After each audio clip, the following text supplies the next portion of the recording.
हिला के वाह वाह वाह वाह रे।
मोड़ दे जो जमाने की रफ्तार को, सारी दुनिया में डंका बजे शान का, तो चीर दे जो अखाड़े में फौलाद को, नाम रोशन सदा उस पहलवान का जो रउमड़ा जपट्ठा हनुमान का। पहलवानी है हलचल मचाने लगी, ताल थामा नहीं कोई अखाड़े में था, जब जवानी बदन कस मसाने लगी।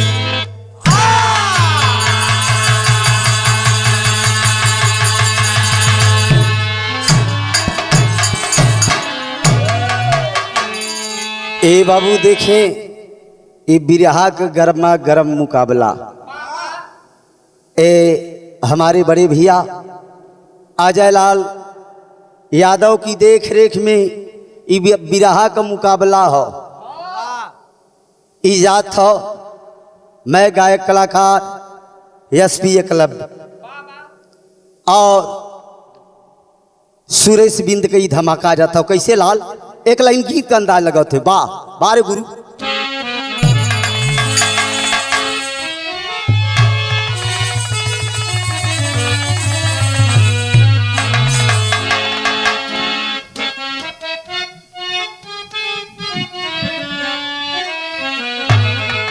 और इरादे लाख बनते हैं और इरादे टूटी जाते हैं।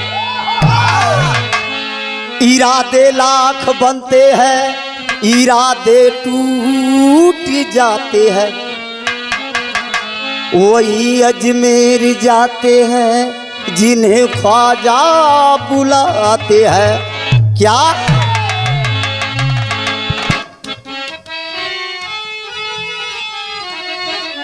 कि तेरे दरबार का, अरे तेरे दरबार का,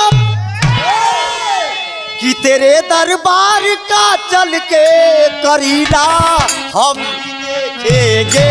तेरे दरबार का चल के करीना, वाह वाह। तेरे दरबार का चल के,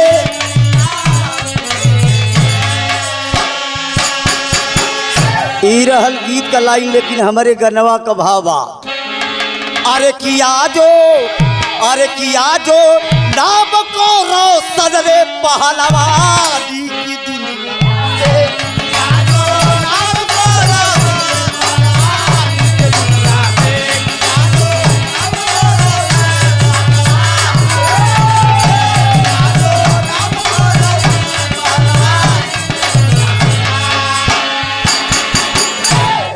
अरे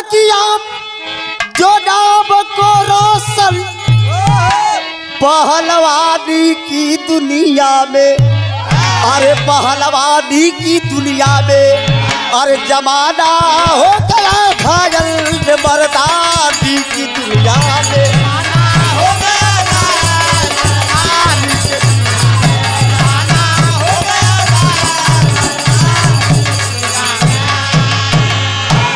ए बाबू, हिंदुस्तान की सरजमी पर हो बाबू, लंदन का रहने वाला कलार पहलवान आता है। ए बाबू ऐलान कर देता है कि अरे भारत वालों, अरे भारत के नागरिकों, मैंने सुना था कि इसी धरती पर भीम पैदा हुए, इसी धरती पर हनुमान पैदा हुए, तो है कोई माई का लाल जो कि मुझसे पंजा को मिला सकता है।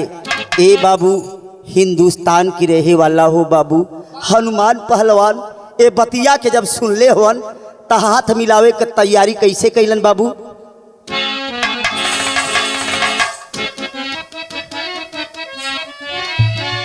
अरे जंजीर के अंदर जकड़ा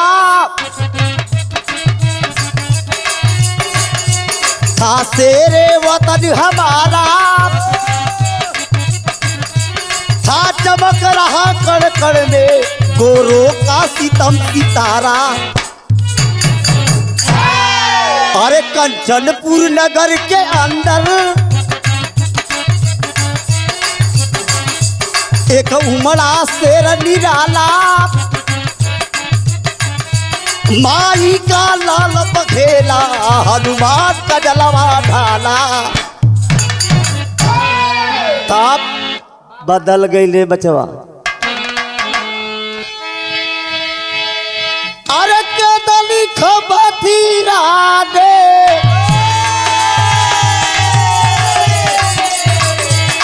सीधे बेसर का टाका, गर्जना घोर ताली से राय रहा था नंबर,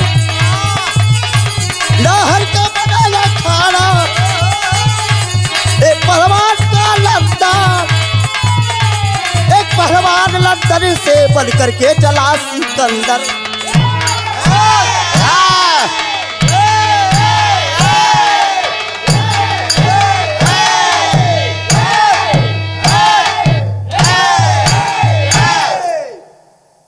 ए बाबू, एक पहलवान लंदन से बन करके चला सिकंदर, आकर के हिंदुस्तान के सरजमिया पर हो बाबू आपन ऐलान कह दहलस कलस की है कोई माई का लाल। अरे हिंदुस्तान के बटेर, तब तक हनुमान पहलवान कहलन की घबड़ो मत, घबड़ो मत, कहना मिलल का गीत कलाई लगत है।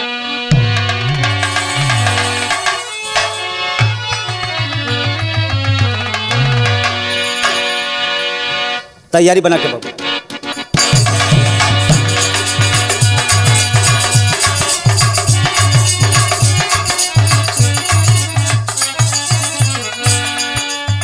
जब से अखिया लड़ी ना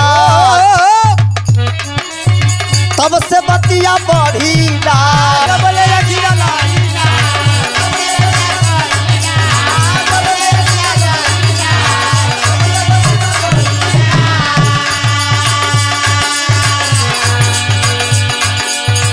ऐसे कैसे हो जाई, ऐसे कैसे हो जाई मोहब्बत के सौदा।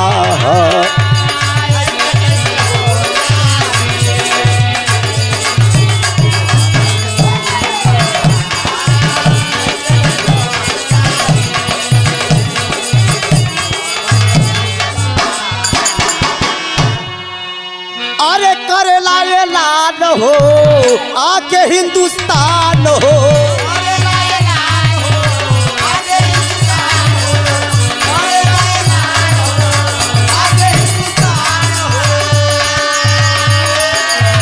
अरे करेला ये लाल हो आके हिंदुस्तान हो, हमसे बच के ना जाई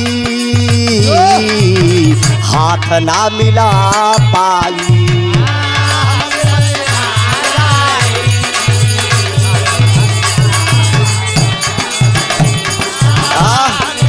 ना जाई, हाथ ना मिला भले जाई जान हो, तोड़ब से किसान हो।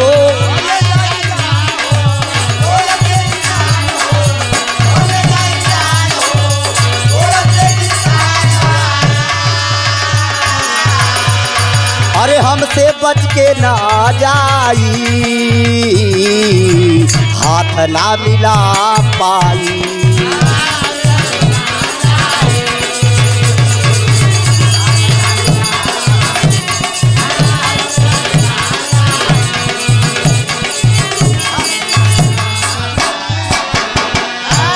ए बाबू आकर के जब ऐलान कर दिया, आज जब हनुमान पहलवान हो बाबू हाथ मिलावे खातिर जब पहुंचलन तो आवाज देता है, कहता है कि अरे लंदन के बटे, अरे पहलवान ये लंदन है भारत है, ये लंदन है। तब तक हनुमान पहलवान कलन की हाँ ये लंदन नहीं है भारत है। हनुमान पहलवान का कलन की ये लंदन नहीं है भारत है। समझेगा क्या कायर गीदड़ शेरों की कितनी ताकत है।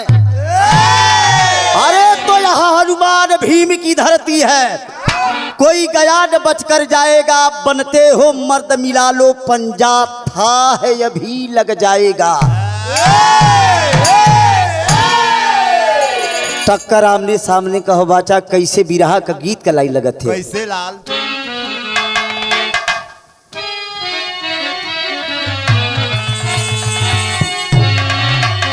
अरे झूलनिया के गुजवाब, अरे झूलनिया के गुजवाब, अरे टूटल हो राजा, अरे जवनिया में गड़िया छूटल हो राजा।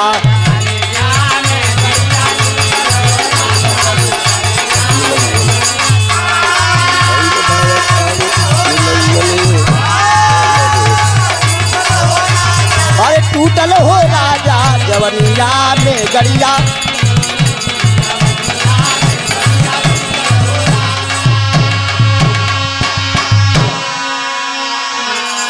ए बाबू हनुमान पहलवान आ कलार का भैल का, अरे भैल बाया खाने, अरे भैल बाया खाने, हाथ मिलौलिए बाबू, अरे लड़े शेरावा जग जुझौल ये बाबू, लड़े शेरावा, लड़े शेरावा,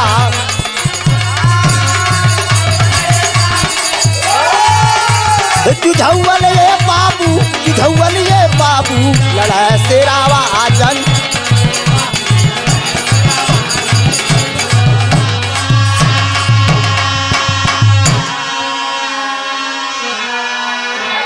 हनुमान पहलवान कहलन का बाबू, अरे तू है कलार तो मेरा नाम हनुमान है, अरे हिंद का हर बच्चा बच्चा भी हनुमान है।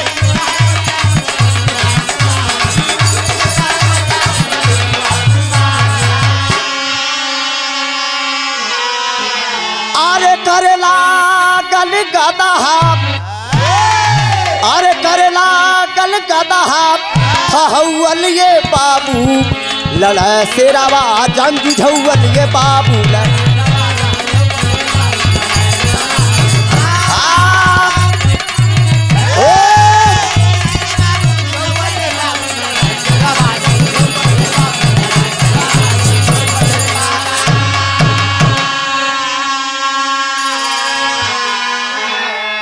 ए बाबू जब हनुमान पहलवान कलार पहलवान हो बाबू, लंगोटा जंघिया चढ़ा के रे बाचा खड़वा के बीच में आइल हुवन, तब बिरहा का टेरी कलाई लगत है लाल।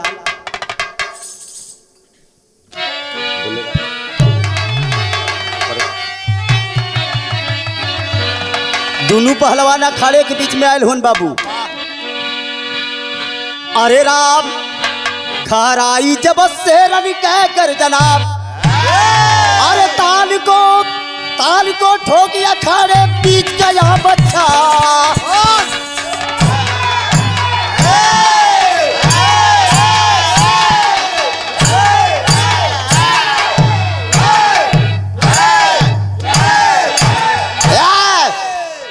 घर आई जब शरण का गर्जना, ताल को ठोके अखाड़े बीच कयामत छाई। हमरे बुल्लू गुरुजी का बात लगेले बचा, अरे काट पे तरायली अली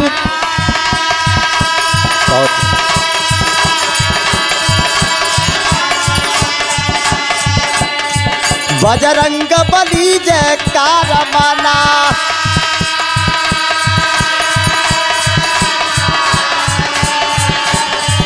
अरे खींच के नली बहरली पे, अरे बहरली से घात बचा। अरे गरज के मारे कमर तेगा, अरे ज्वान मछलिया गोता खाट। अरे ढेर के पट्ठा भारत वाला सखी टांग में दिया भिड़ाया। रे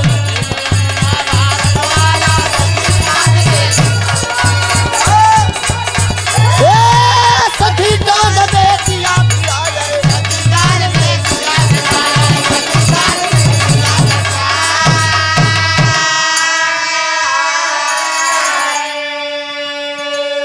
ए बाबू, हनुमान पहलवान धरती माई का आशीर्वाद लेके बाबू हो।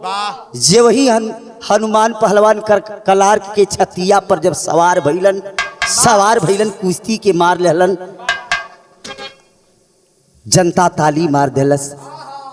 उतरलन अखाड़े से एक राजशाही सफा मिलल, जौने सफवा की कीमत बाबू ओ जमाने में ओ समय 15 मुहर रहल।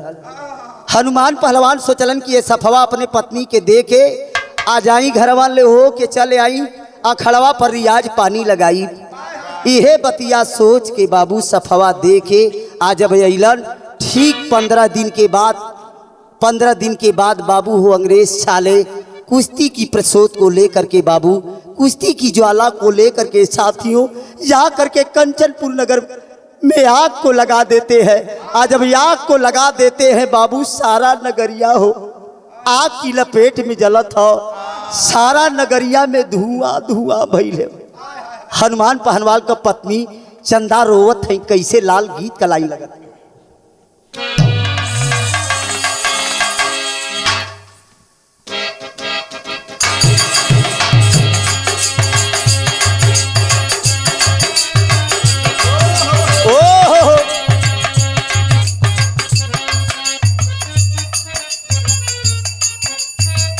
इहे गीत का लाइन दिहल गइल बा, एक ही माई से जग जामल ई भेद बड़ाई, बारी बार कीर्ति सबका से न्यारी बा।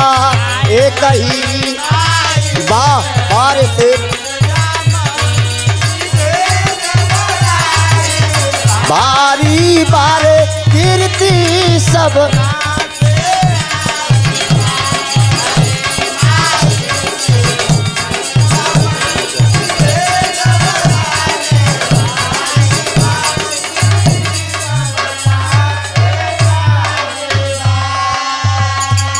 गौआ में आग बेचारी आफत की मारी है, गौआ में आग लगा दिहले, गौआ में आग लगा दिहले। छलकता है जामक प्याली बारे लूटल सब करा खुशहाली बा। गौआ में आग लगा दिहले, खाली बारे छलकता है जामक प्यार।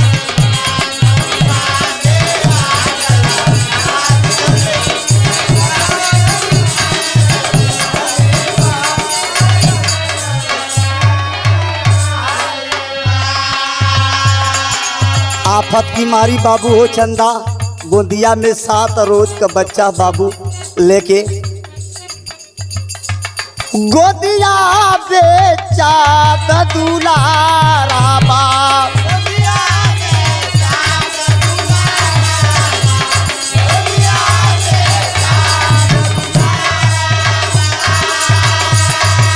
छोट का लड़का लेके हनुमान पहलवान की पत्नी चंदा हो बाबू बिन खाते हो लौका तना कवनो सहारा बा।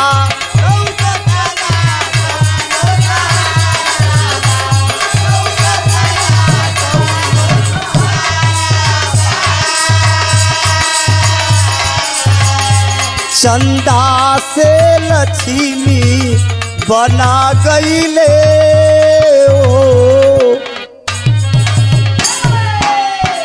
ए बाबू विपत्ति की मारी माँ बाबू हो 7 दिन का लड़का लेके वही राजशाही दुपट्टा में वही राजशाही पगड़ी वाले दुपट्टा में लेके मतारी अंग्रेजों के डर से भागती हुई जाती है राजा रतन सिंह के दरबार में बाबू अपना चौका बर्तन करने लगती है।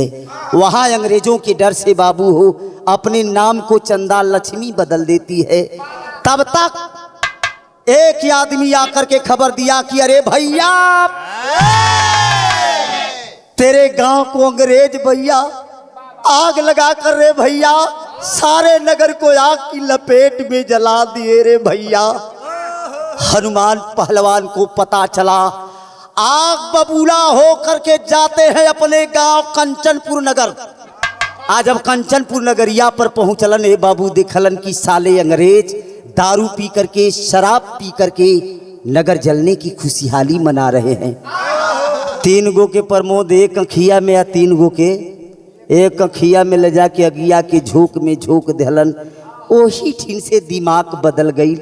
हनुमान पहलवान सोचलन कि हमारे पत्नी हमारे बेटा से कैसे मुलाकात हुई। यही चाह में सोचलन कि चला साधु बन जाई, कहीं दरवाजे पर भीख मांगत घूमत फिरत शायद कौनो दरवाजे पर कौनो गांव कौनो नगर में हमरे मेहरारू लइकन से भेंट हो जाई।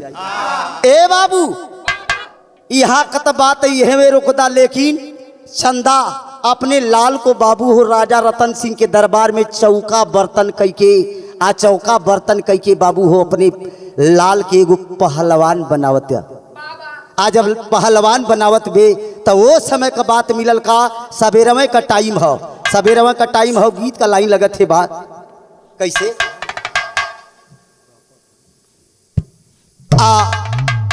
पहपट का लाइन लगल कैसे लाल।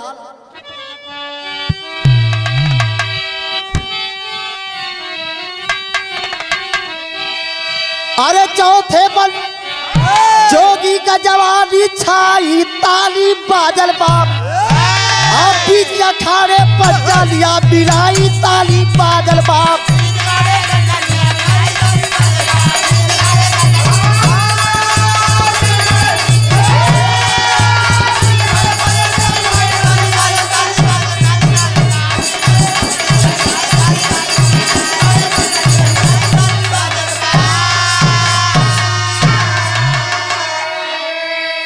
ए बाबू मतारी लक्ष्मी अपने लाल के अपने पति ही की तरह वो राजा रतन सिंह के दरबार में पहलवान बनौली। एक दिन राजा रतन सिंह कलन की अखड़वा पर केहू हो मरद जे सूरज से हाथ मिला लई।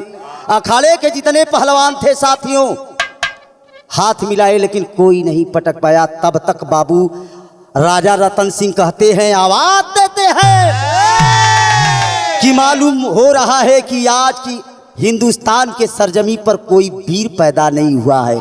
तब तक झोली के लेहले हनुमान पहलवान अखाड़े के पास से गुजरत हुवन। झोलिया के उतरलन हिंदुस्तान की मर्यादा को बचाने के लिए। आज झोलिया के उतार के रख के अखड़वा पर गईलन हाथ मिलावे। यहाँ बाप बेटवा का लड़ाई बा, न बाबू के पता बा कि ये हमार बेटवा बा और न बेटवा के पता बा कि ये हमार बाबू हन। पहपट का लाई लगल। अरे चौथे पर जोगी का जवानी छाई ताली बाजल बाप, अरे बीच अखाड़े पंजा दिया बिलाई ताली बाजल बाप।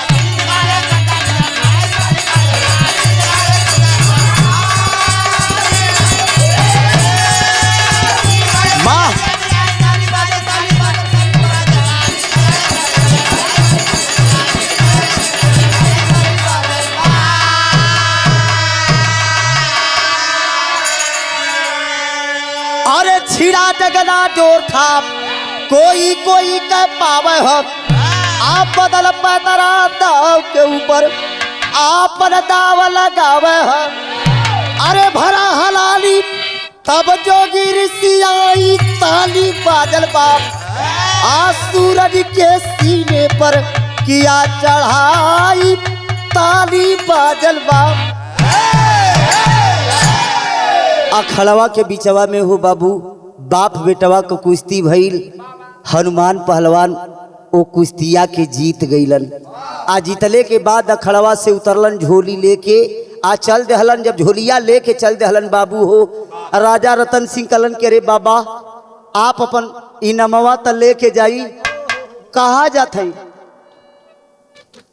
राजा रतन सिंह का बात मान के आइलन जब लौट के कहलन किए हाँ राजा मैंने देखा कि इस अखाड़े पर मैं इनाम का भागीदार नहीं हूं मेरा इनाम ले जाकर के उसी मुन्ने को दे दो मैंने देखा कि हिंदुस्तान की गरिमा मट्टी में मिल रही थी इस मुन्ने से कोई हाथ नहीं मिलाने वाला था इसलिए मैंने कुश्ती स्वीकार कर लिया अन्यथा इस मुन्ने से मैं कुश्ती लड़ने के लिए नहीं आया था राजा रतन सिंह कहलन कि ए बाबा यही ठिने आप गुरु बन के आ रियाज पानी कराई राजा का बतिया मान के हनुमान पहलवान जोगी के भेष में हो बाबू वो ये खड़वा पर रियाज पानी करावे लगलन करावते करावते 2 साल का समय बीत गई आज जब 2 साल का समय बीतल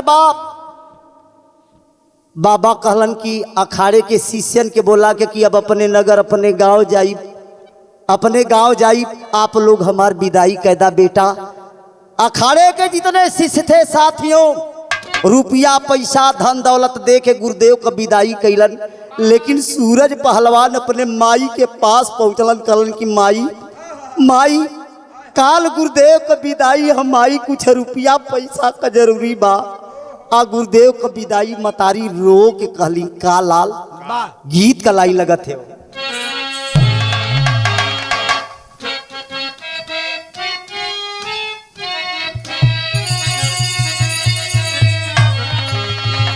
कि हम तुमसे अरे जुदा हो के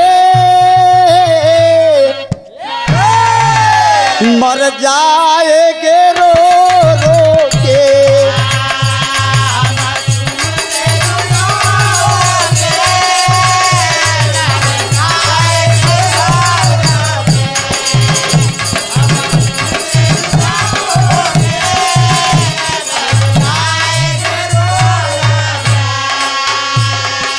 सूरज पहलवान माई से रो के कलन की माई काल गुरुदेव का विदाई है रे माई कुछ दे दे माई कुछ दे दे रे माई गुरुवर का विदाई बा कुछ दे दे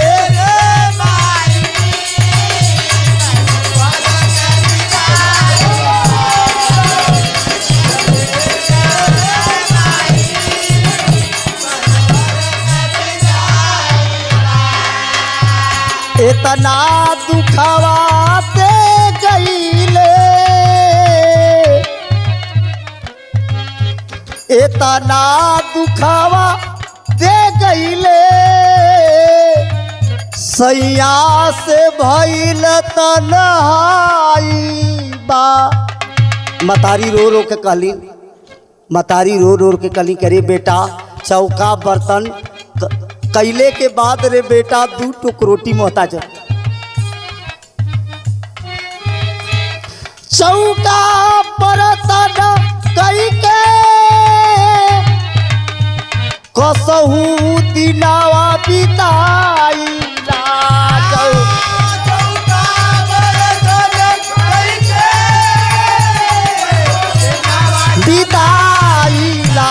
चौका पर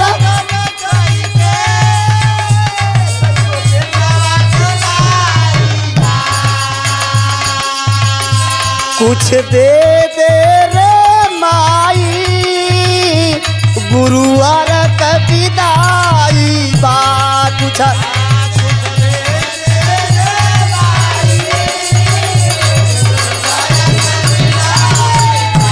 कुछ दे दे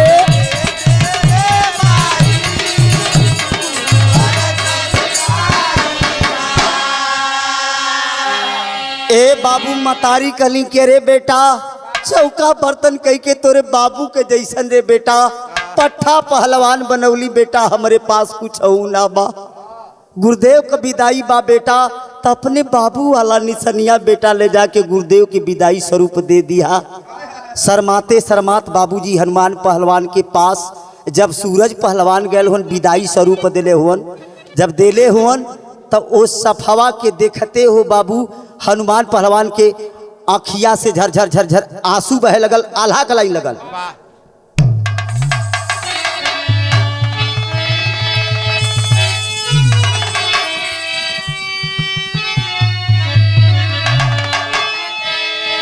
अरे तो साफे पर नजरिया रे हई पड़ल बा पीरावा के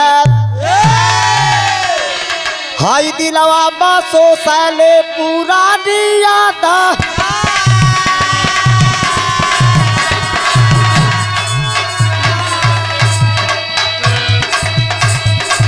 दिलवा बासो साले पूरा दिया था।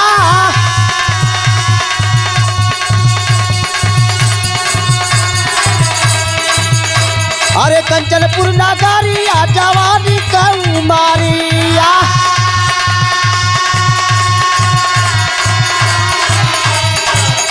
अरे छोटी मोटी खिलल रहली बागिया हमा।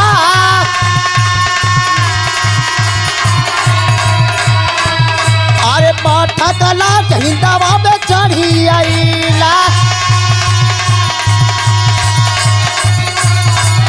अरे किया है लाडली का डेरा बाबा धा। अरे पापी का गमंड हमें खड़े पीछा तोड़ा ले। अरे इतने कसा फरा दादी हले उपा।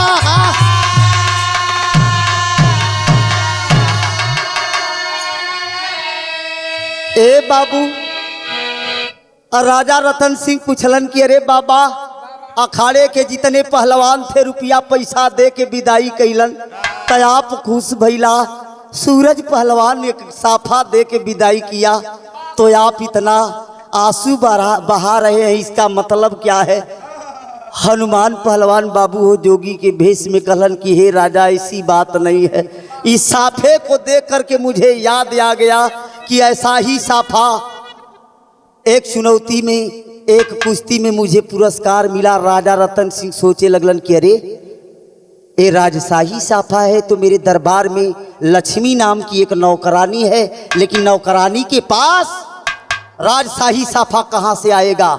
ए बाबू दरबार के बीच में जवन अंग्रेजन के डर से चंदा हनुमान पहलवान का पत्नी अपने नमवा की लक्ष्मी बदल दे रही। जब बुलावल गईली समहनवा हो बाबू वही राज दरबार के बीच में आखिया सावन भादो बन गई। हनुमान पहलवान अपनी पत्नी चंदा के देखत होवन आ चंदा अपने सैया हनुमान के देखत हई। बाबूजी झरझर झरझर झरझर झरझर आंसू बहत ह। खड़ी का लाइन हलाल कैसे?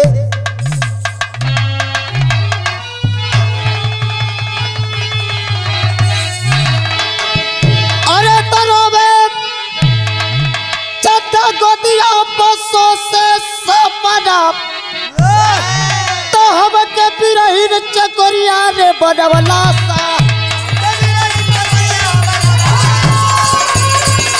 यो बाबा से ओ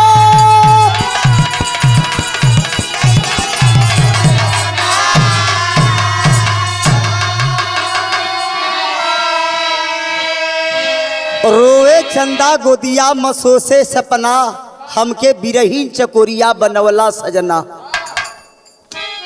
अरे जागला जवानी बेटा सूरज के पाई के अरे असुआ बहावे हनुमान करला जाई।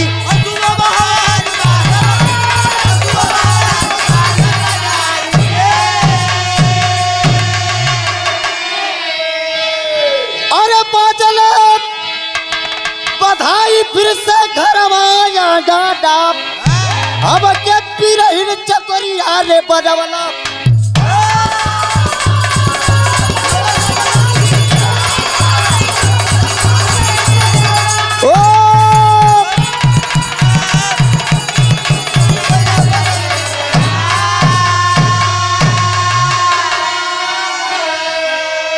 बाबू, यही से कवि जी लिखले होन कि आदमी बलवान ना होला, समय बलवान होले, जेके जैसे चाही वैसे ढाल देही। देखें साथियों, अंग्रेजों के चलते हनुमान पहलवान का बिखरा हुआ परिवार जब आपस में एकजुट भइल है, तई से कवि जी लाइन लिखलन का, गजब समय का खेल है पत्तू, गजब समय का खेल है पत्तू, दो तरफा जंजीर, कहे छैबर महल का राजा बना कभी फा।